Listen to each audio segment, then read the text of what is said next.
Hi friends, welcome to my channel ప్రియాలాగ్స్ అండి. ఈరోజు నేనైతే నా స్టైల్లో చాలా సింపుల్గా న్యాచురల్గా చికెన్ కర్రీ ఎలా చేయాలో చూపించాలనుకున్నాను. దీనికైతే ముందు నేను చికెన్ తీసుకొని ఫ్రెష్గా వాష్ చేసి పెట్టుకున్నాను. నేను బోన్ పీస్ ఎక్కువ ఇష్టంగా తింటాను, అందుకే బోన్ పీసే ఎక్కువ తీసుకుంటాను అనమాట. దీంట్లో కావాల్సిన ఐటమ్స్ కూడా చూపించేస్తాను, వచ్చేయండి. దీంట్లోకి మనం తీసుకోవాల్సింది 1/2 kg చికెన్కి 2 ఆనియన్స్ తీసుకున్నాను నేనైతే. 1 టేబుల్ స్పూన్ అల్లం అండి, 3 టేబుల్ స్పూన్స్ పెరుగు, ఫ్రెష్ అయితే బాగుంటుంది, 2 పచ్చిమిర్చి, కొద్దిగా సాజీరా, స్టార్, పట్ట, ఇలాచి, 4 లవంగాలండి, కొద్దిగా పుదీనా, కొత్తిమీర, కొద్దిగా పసుపు, చిటికెడు సాల్ట్, కారం, ఆయిల్ వచ్చేసి 8 టేబుల్ స్పూన్ వేస్తున్నాను. నాన్ వెజ్ కాబట్టి అంతగా స్మెల్ అనేది ఉండకూడదు కాబట్టి నేనైతే ఎక్కువ యూజ్ చేస్తాను. సో కడాయి పెట్టేసుకుందాము. ఇది హీట్ ఎక్కిన తర్వాత దీంట్లోకి ఆయిల్ అయితే యాడ్ చేసేసుకుందామండి. ఆయిల్ హీట్ ఎక్కిన తర్వాత మనం తీసుకున్న సన్నగా తరిగి పెట్టుకున్న ఆనియన్స్ని కూడా వేసి ఈ విధంగా కలిపేసుకుందాము. సారీ ఫ్రెండ్స్, ఆనియన్ వేసినప్పుడు అయితే వీడియో స్కిప్ అయిపోయింది. సో చూడండి, ఈ విధంగా ఒకసారి కలిపేసుకుందాము. ఆయిల్ అంతా పైకి వచ్చి చక్కగా ఇవి ఆయిల్లో హీట్ అవుతున్నప్పుడు మనం తీసుకున్న కొంచెం పుదీనా, కొత్తిమీరని కూడా నేనైతే పచ్చివాసన పోవాలని ఇప్పుడే యాడ్ చేస్తాను. చాలామంది దాన్ని ఇప్పుడు వేస్తారు, కర్రీ అంతా కంప్లీట్ అయిపోయిన తర్వాత కూడా ఫైనల్గా వేస్తారు. నేను వెయ్యను. అలాంటప్పుడు వేస్తే అది ఇంకా పుదీనా చట్నీ ఫ్లేవరో, కొత్తిమీర చట్నీ ఫ్లేవరో ఉంటుంది, కానీ చికెన్ ఫ్లేవర్ అస్సలు ఉండదు. అందుకే నేను 2 సార్లు వేయను అనమాట. అల్లం పేస్ట్ కూడా యాడ్ చేసేసుకుందాము. ఫ్రెష్గా అల్లం వేయడానికి ట్రై చేసుకోండి, ఎందుకంటే చికెన్లోకి కానీ మటన్లోకి కానీ ఫ్రెష్ అల్లం అయితే చాలా టేస్టీగా ఉంటుంది. నాకు చిన్న బాబుతో ఫ్రెష్గా వేయడం అయితే కుదరదు ఫ్రెండ్స్, అందుకని నేనైతే నార్మల్గానే యూజ్ చేస్తున్నాను. దీన్ని కూడా పచ్చివాసన పోయేంత వరకు బాగా మిక్స్ చేసుకొని కలిపేసుకుందాము.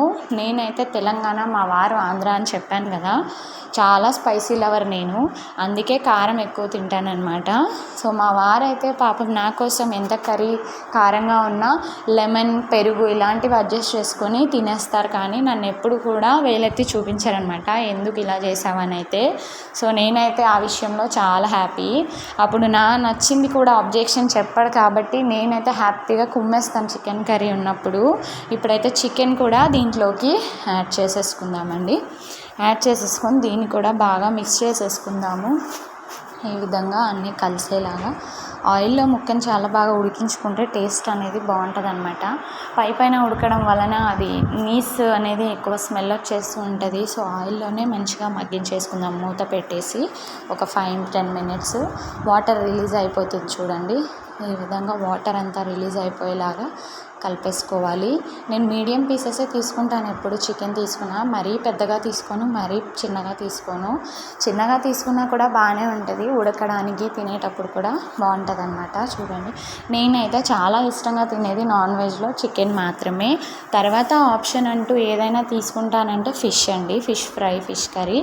ఇందులో అయితే ఇప్పుడు గరం మసాలా కూడా వేసేసుకుందాము. నేను చూపించిన గరం మసాలాని పౌడర్ చేసి వేసాను. స్పైసీ అయితే ఈ మసాలాతోనే వస్తుంది అనమాట. డైరెక్ట్గా వేస్తే నాకు అంత ఫ్లేవర్ తప్ప స్పైసీ అనిపించదు. దాన్ని పౌడర్ చేసి వేయడం వలన స్పైసీ అనేది చాలా బాగుంటుంది తినేటప్పుడు. సో ఈ విధంగా కలిపేసుకుందాము.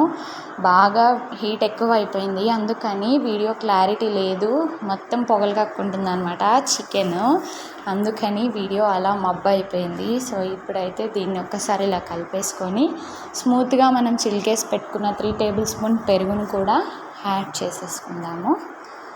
పెరుగు కనుక ఫ్రెష్ ఉంటే కర్రీ ఇంకా బాగుంటుంది, అలాగని నిల్వ పెరుగు వేస్తే పులుపు ఉంటుంది కాబట్టి బాగోదు. ఇంకొకటి, పెరుగుని చిలకకుండా డైరెక్ట్ వేస్తే గడ్డలు గడ్డలుగా ఉంటే పెరుగు వేసిన వెంటనే పగిలిపోయి కర్రీ అనేది టేస్ట్ అంతా బాగోదు. సో పెరుగు కంపల్సరీ స్మూత్ చేసుకోండి. ఇప్పుడు ఇలా కలిపేసుకొని ఒకసారి మూత పెట్టి కూడా దీన్ని మగ్గించేద్దాం. పెరుగులో ముక్క ఉడికేంత వరకు చూడండి.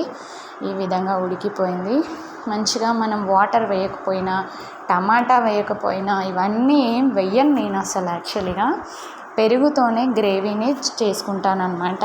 అంతగా అవసరమైతే గసగసాలు ఇంకా కాజు పేస్ట్ వేస్తాను, అంతవరకే. ఉప్పు కారం కూడా వేసేసుకుని కలిపేసుకుందాము. ఇష్టం ఉన్న వాళ్ళు కోకోనట్ పౌడర్, ధనియా పౌడర్, టమాటో ఇప్పుడే యాడ్ చేసుకోండి.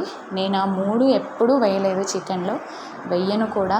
సో పెరుగుతోనే వండుకుంటాను, చాలా బాగుంటుంది అనమాట టేస్ట్ అయితే. చూడండి, ఈ విధంగా ఒకసారి కలిపేసుకుందాం. ఆయిల్ అంతా పైకి వచ్చేసింది కదా. నేను వండే చికెన్ కర్రీ బ్యాచిలర్స్కి అయితే చాలా ఈజీగా ఉంటుందని అనుకుంటున్నాను. ఎవరైనా సరే సింపుల్ కర్రీ ట్రై చేయండి, ఓకేనా ఫ్రెండ్స్. సో చూడండి, ఫైనల్గా ఈ విధంగా అయింది. ఇప్పుడైతే ఎక్స్ట్రా టేస్ట్ కోసం నేను Everest chicken masala compulsory egg ఫ్రైలో, చికెన్ కర్రీలో వేస్తాను. ఈ మసాలా ఫ్లేవర్ టేస్ట్ అందరికీ తెలుసు, తెలియని వారు ఎవరైనా ఉంటే ట్రై చేయండి. సో చూడండి, 1 టేబుల్ స్పూన్ వరకు అయితే వేసాను. ఇది వేస్తే చాలా చాలా బాగుంటుంది అనమాట. సో వేసి ఒకసారి కలిపేసుకుందామండి. సో చూడండి, నాకు చికెన్ కర్రీ అయితే రెడీ అయిపోయింది.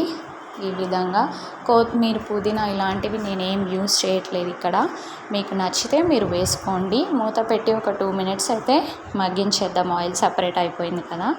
సో మరిన్ని వీడియోల కోసం నా ఛానల్ అయితే సబ్స్క్రైబ్ చేసుకోండి, లైక్ చేయడం మర్చిపోకండి.